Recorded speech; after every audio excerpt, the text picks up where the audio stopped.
The majority of Africans who arrived on American shores went to their graves believing in, if not practicing, some form of African religion. But resistance to the Christian message began to soften as more black people were born on American soil. In the 1750s, white Baptist and Methodist preachers traveled through the South and parts of New England. They taught Christian brotherhood and spiritual equality, and delivered their sermons in a fiery evangelical style that appealed to poor whites and enslaved black people. What evangelical religion did was give blacks the right to affirm their bodies, because it said that I exist. Society said you're not even fully human. But in evangelical Christianity, not only am I human, I can shout, I can feel, my body mattered, my hands mattered, my ideas mattered. I felt it. It gave them a religion of feeling. It gave them a religion of physical identification that I think made it more meaningful. It wasn't just doctrine, creeds that you believed in. It was what you felt. The combination of message and presentation was unlike anything that had come before. Thousands flocked to hear the gospel in what became known as the Great Awakening. For black people in North America, the awakening opened a door through which they first took Jesus as their own, and through which they let him take them. Over generations, it would become a powerful and lasting bond. There was something in the message of Christianity. There was something in the religion of the oppressors that they saw that was deeper than even the oppressor's presentation of that. I mean, for example, the slaves had this saying that there must be another Bible within that Bible. Black people did not assume the Christianity of their oppressors. The Christianity that black people assumed was a Christianity that they created out of the interaction with the Christianity that was presented to them, and the Christianity that they re-evaluated and reconfigured to fit their needs.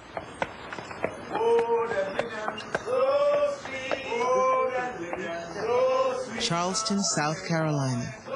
In 1815, the enslaved black population outnumbered the free white population by more than 2 to 1. On Sunday mornings, black people listened quietly to pro-slavery sermons in the sanctuaries of the city's white churches. On the surface, the Africans seemed to accept these preachments without open confrontation. But on weeknights and Sunday evenings, it was a different story.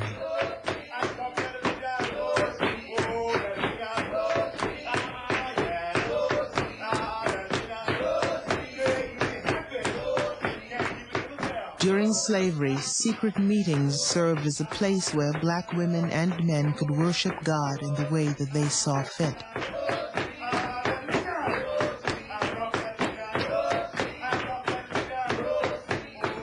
Their songs recalled stories from the Bible, triumphs of the weak over the mighty.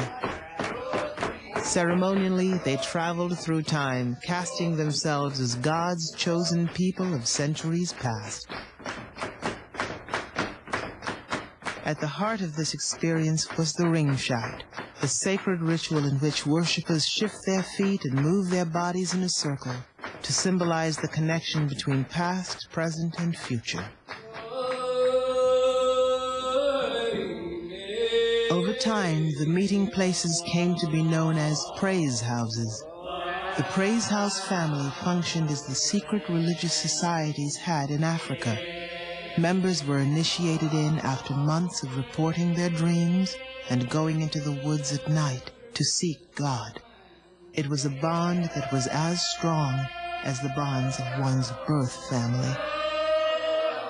These folk worked from sunup to sundown and went to the prayer house and would stay way up into the night hours. it had to be valuable, not just as a time of release, but as a time of community, as a time of being with people who know your everyday burdens and struggles and woes, as a time of being with folk who know what it means to know things ought not be as they are.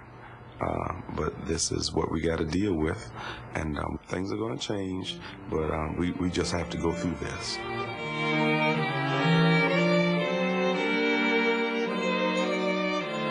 During slavery, the Praise House was a place in which black people could nurture their faith that a better day was coming. After slavery, the Praise House remained at the center of people's lives through the 1960s.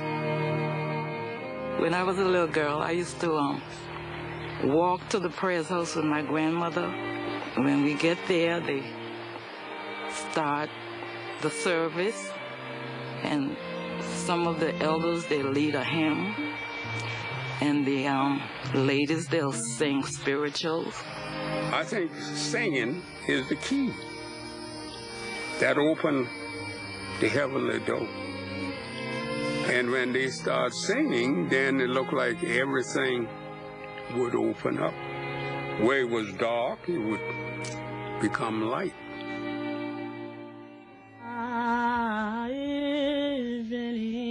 There's so many dimensions of the spirituals that you have to talk about. And some songs lean more towards hope, some lean more towards despair, but those dual poles are always there. And it's one of the amazing things about the songs.